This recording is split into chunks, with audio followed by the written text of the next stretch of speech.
see is right there. Let's go to the first part. So are we good to go, Matt? Is it fine and everything? So I guess it's not super important to have me in it. I'm just looking at it. So for the most part, we are kind of just going to run through it, and it's going to be relatively uneventful just because I'll be essentially reading the items off to you. So feel free to follow along, or if anything on the manual interests you, feel free to turn through it and then go to that section if you want to. So we'll be starting in the safety, which is going to be on section 6. Section 6 is going to be on page.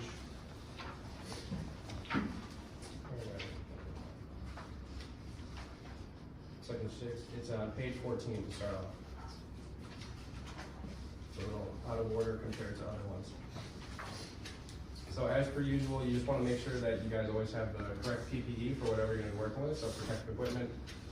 With anything that's kind of a spray or high velocity spray, you're going to want to have eyes, ears, or maybe not ears, I don't know how loud that room will get, but eyes taken care of, and then steel-toe boots for anything that will be heavy or can injure your foot. There are going to be 2 kind of heavy compound holders that are in the bottom of that. They, I believe, are up to 5 liters, and they're steel. You're going to have to change those out as needed. One is going to be the material you're using for the coating. One is going to be the solvent. So those will have to be changed out as needed. And then we can just run through the general safety that they show here. All right, so when the gun is being used, so the spray gun that's in the cabinet, certain safety regulations must be observed. When the gun is submitted to the operating test, make sure that it is not pointed at anyone. Make sure you're not pointing at anyone's face, so if they're inhaling any of this, make sure it doesn't go in anyone's ears, eyes, or nose. The coating material must be applied in the spray booth with the extraction turned on. So we have an overhead hood, which is going to be basically you can suck any air or open air out, so any particulates will get pulled out through that. You're going to want to make sure that is on prior and then shut down last as your order of operations will go. You want to make sure that's turned on, and then it must not be exposed to any naked flames, lighted cigarettes, or lamps. Also, please don't use any of the equipment under the influence of drugs or alcohol. If you have any strong prescriptions that might not be helpful, please don't operate the equipment when under the influence of those as well. Number 3, before repairing the gun, it must be disconnected and not connected to any compressed air. Number 4, only use the solvent recommended to clean the gun. So typically, the manufacturers have their material, and then they'll have a solvent that is going to be used specifically to kind of act against that material and clean out the whole system to make sure that there's no residue left in. If it dries or something like that, you can damage any parts prematurely, causing damage to property, and then that will be an unnecessary cost. So you want to make sure that you clean the system out. There's a UV light that will basically be turned on and off just so you can see if there's any left trace of it. There's like a tracer within it, so you'll be seeing the light go through it. If there's no UV left in the hose or something, you should be fine. You're not going to see any of the residue left over. And then number 5, before atomizing or vaporizing certain products that might prove to be toxic or cause irritations or damage to one's health, the operator should read the labels, so an SDS sheet or an NDS sheet, whatever you guys are familiar with. As soon as the compound is selected, it will be provided, and then you guys should be aware of the chemicals you're using in the plant to make sure you know what you're being exposed to. And those will be available with the wherever the safety operator is, or the safety personnel are on site. And then those for the products being sprayed carefully, following the manufacturer's recommendations. So any of the safety equipment that might need to be like respirators or something along those lines that might be excessive compared to the typical PPE that you're using, that might need to be required depending on what compound is selected and the manufacturer's guidelines.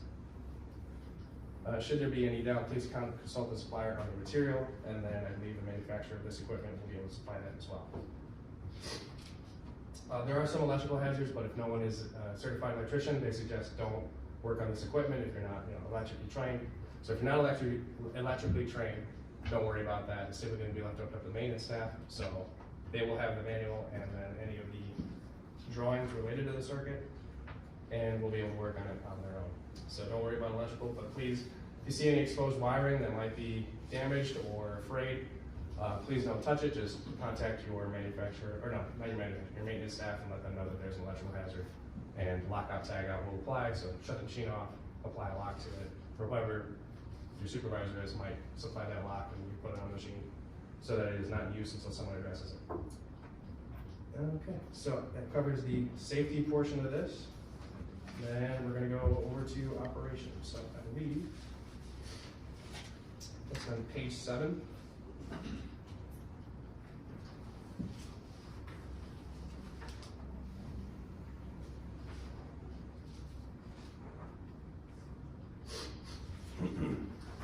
So in general, these are just the steps that are going to be your order of operation for the process.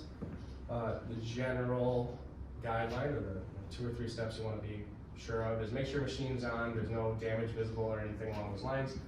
You're going to turn the white light on, which is, there's 2 light switches. There's a UV switch and then there's a white light switch, basically just for visibility and make sure you guys are able to see what you're working on. There's a turntable that is within it. You'll be able to adjust that as needed and turn it in like 90-degree angles at a time. For the most part, you're going to be waiting for the air to build up, or at least it's applied to the machine.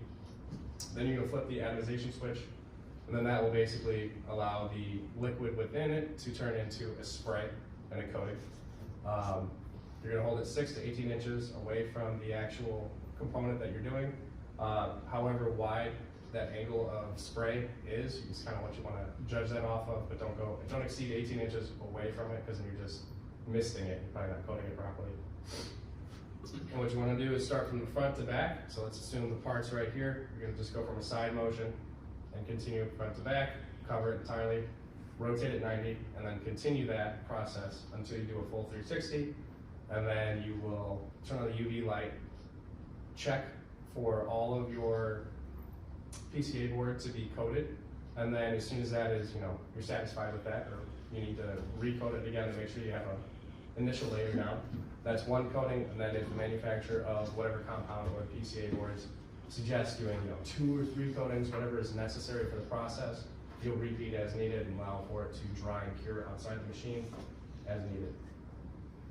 So you can see all of those steps will kind of be covered in more technical terms here. See that with turning here, get a visual inspection, apply as many coats as they suggest, and then after it's deemed satisfactory, you're going to cure it and let it kind of sit off to the side, maybe move on to your next piece, and then repeat the process. At shutdown, so number 15, this is where the solvent comes into play. Essentially that will act against whatever material you're using and clean out the system. On completion of the spray period and spray circuit, there should be a purging solvent. This is achieved by turning off the atomization switch and then turning on the supply switch to the solvent. There is a supply switch, it's just labeled as supply. That'll be from solvent to material, and then whichever one you're using. But in this case, the solvent, you'll be switching to the solvent. If not using pressure pots, the pots should be emptied and cleaned out in the appropriate solvent, basically just as a rinse off, or make sure that there's no residue left over from the coating material. With the appropriate solvent, which should be refitted to the gun, and then a small quantity of solvent in it. So a lot of the things, if you ever needed to clean off any of the components, they do suggest that you basically just soak it or bathe it in the solvent. So it's probably a good idea to have maybe like 3 times the amount of solvent that you need, just because there's large stainless steel trays at the bottom. I think that's like once a year you might want to clean those things out. There's layers of filters on top of that, those are replaceable. But also whenever you're using the gun itself, those are replaceable as well if they're ever damaged. You can get those domestically because this is a British company. But if the gun is ever damaged or needs replacement or needs cleaning, like it's not spraying or atomizing the way you want it to, those will just need to be kind of bathed, or the parts of the nozzle itself need to be bathed in the solvent. And that will kind of act against whatever the material is and then break it down so that it's clean for next use. And then whenever you are kind of cleaning up the hose line for the actual spray gun itself, it's good to just kind of spray it off to the side into like a beaker, spare water bottle, something like that, that would be I doubt it's like an actual toxic material you're gonna be working with, but for the most part, you wanna spray it just in a container where you're not just spraying it in the back of the cabinet. You wanna make sure it's contained in some way. There's an entire amount of environmental hazards that come along with, excessive chemicals and everything along those lines, proper disposal, so you wanna make sure you dispose of it the right way. For this one, they just want you to collect it while purging into a beaker or a small vessel. All right. So in general, that covers the operation. For the most part, shutdown is basically going to be doing that purging. That's in those steps right there, and then you're going to do your typical electrical shutdown, which is shutting down all your switches at the end of the shift, and then lockout, tag out if needed or required. I'm not sure how deep you guys go into the safety or what your typical routines are here. So if it needs to be locked out, please do. If not, don't worry about it, or consult your safety staff as needed. So that will cover the operation of this. And then we'll just go straight into the maintenance portion. So it should just be on the next page if you have a follow along. So whenever we're looking at daily maintenance, we want to replace the primary overspray filters at the end of the day. There is a large box of replacement filters inside the cabinet right now. We can go ahead and take those doors out when we get out to the machine. You'll see them, but it is like 3 layers of filtration. So it'll be like kind of a cotton candy looking top material, then like a cotton filter, and then one solid layer underneath that.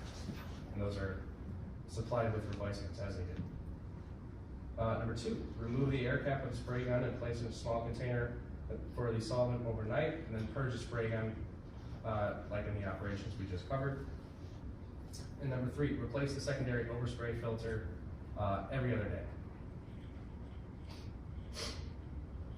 All right, looking at weekly maintenance routines. So we will be replacing the cartridge filters situated at the exhaust level, and then to gain access, first lift over the left door panel, undo the 6 quarter-turn fasteners, and remove the filter access cover. Pull the left cartridge out and slide across over the right cartridge and pull it out. Install in the reverse methodology.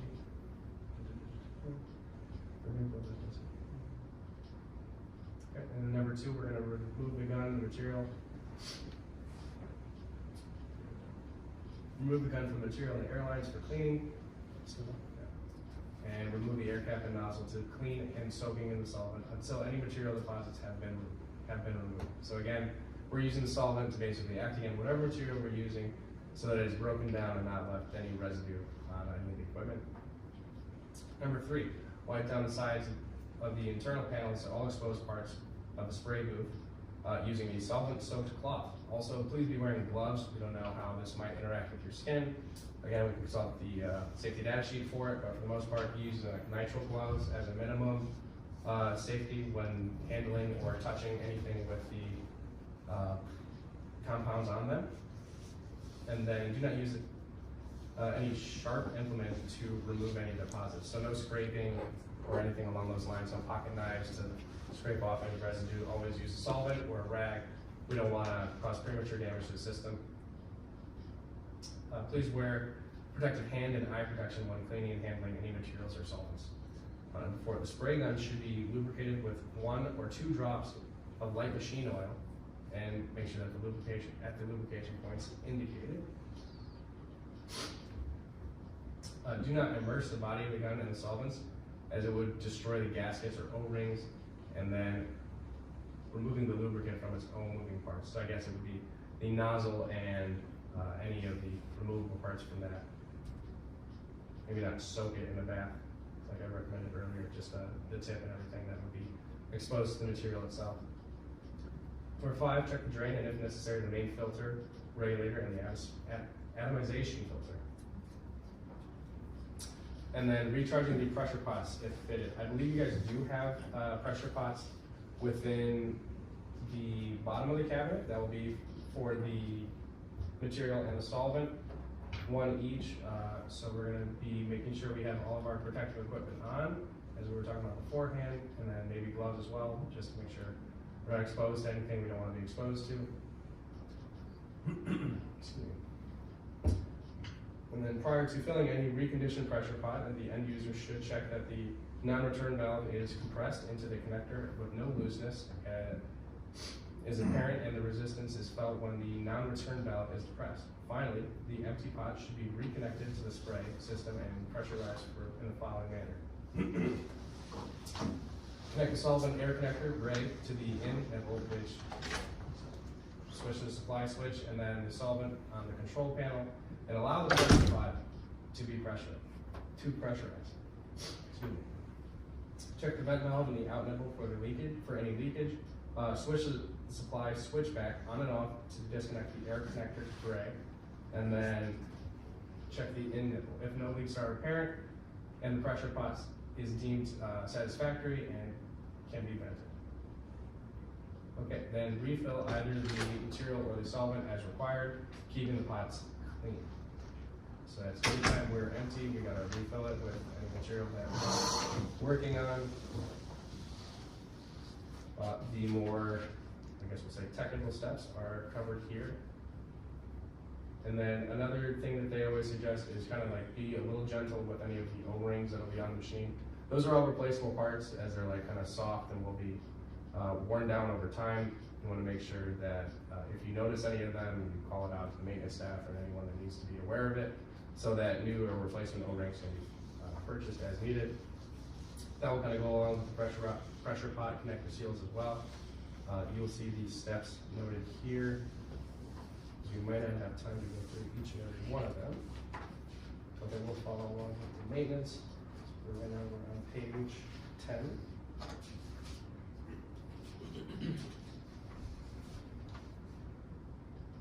And then there is a step-by-step guide as well, just for the process of if you ever need to replace the lamps that are related to it. Those steps are covered over in the manual here, and then we can leave a hard copy with you guys, and if you ever need to look it up, we'll have digital copies as well. For any of the steps you might want to go through for that. And then, I guess that can lead us into troubleshooting. And that'll be the final part of the in-class portion. Alright, so for the most part, you'll be running into a few issues that might come up with the spray gun. You'll be able to use this table to just kind of identify what you're looking at. So what you'll be basically seeing is any of the problems that can come up with it, or any of the troubleshooting that goes along with the machine itself, you'll find in this column. And then they'll kind of help you identify the causes that go over here, and then any corrective measures that come here, and then you want to do any rechecks, essentially. And then anything beyond this, you just want to see the manufacturer and contact them, because that will be your safest bet, and then kind of keep your warranties in play. And that way you're not risking any damage to the machine, and you're not taking it or working it beyond its capabilities. So right now we have all of those things basically presented to you. They're available in the manual if you ever run into the actual issues. So I can leave this copy here with the highlights and everything. You guys have a few copies on your own. And then what we can do is transition into the live demo, just to where we put hands on the machine and we see what the actual